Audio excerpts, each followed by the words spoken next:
জ্যেষ্ঠতম দুইজন বিচারপতির মধ্য থেকে রাষ্ট্রপতি একজন বিচারপতিকে প্রধান বিচারপতি হিসেবে নিয়োগ দান করবেন। এই বিধানই বাংলাদেশের বাস্তবতার এই সময়ের জন্য প্রযোজ্য।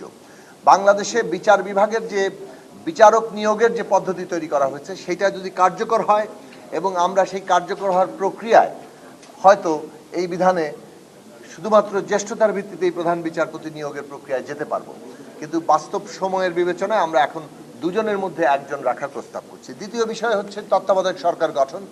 তত্ত্বাবধায়ক সরকার গঠনের ক্ষেত্রে বাংলাদেশের যে অভিজ্ঞতা তৈরি হয়েছে তাতে আমরা তিনটা বিষয়কে আমাদের দলের দিক থেকে আমরা বিবেচনা করি। এক হচ্ছে যে বিচার বিভাগকে এখানে যুক্ত করার কারণে বিচার বিভাগ দলীয়কৃতই কেবল হয়নি, এই পুরো বিষয়টা বাংলাদেশের রাজনীতি এবং শাসন ব্যবস্থার মধ্যে বড় ধরনের সংকট সৃষ্টি করেছে।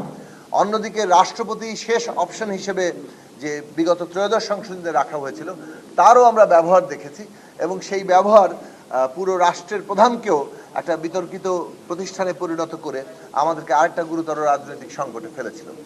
সে কারণে আমাদের দিক থেকে আমরা বলেছি যে বিচার বিভাগ এবং রাষ্ট্রপতি এই দুই প্রতিষ্ঠানকে বাইরে রেখে তত্ত্বাবধায়ক সরকার গঠনের জায়গাতে যাওয়া দরকার এবং তত্ত্বাবধায়ক সরকার মূলত সে নির্বাচন পরিচালনা করবে এবং এই নির্বাচন বিষয়টা একটা রাজনৈতিক বিষয়।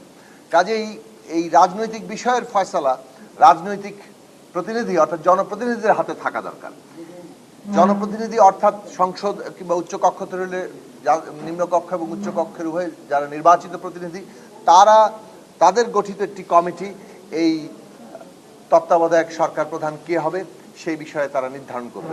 এ বিষয়ে নতুন একটি প্রস্তাব এসছে যে নিম্নকক্ষ এবং উচ্চকক্ষ মিলে 7 জন সরকারি দল এবং বিরোধী দলের প্রতিনিধিদের সমন্বয়ে একটি বাছাই কমিটি হবে। সেই বাছাই কমিটি তারা নাম প্রস্তাব করবেন, সেখান থেকে যদি ঐকমত্য হয় তাহলে তিনি প্রধান উপদেষ্টা হবেন, কিন্তু যদি ঐকমত্য না হয় তাহলে প্রস্তাবিত নামগুলোর উপরে র্যাঙ্ক চয়েস অর্থাৎ সকল উচ্চকক্ষের সদস্য সেখানে কিভাবে তাদেরকে 1, 2, 3 প্রত্যেক ব্যক্তির নামে তাদের র্যাঙ্ক চয়েস করবেন, সর্বাধিক যিনি ভোট পাবেন তিনি প্রধান উপদেষ্টা হবেন।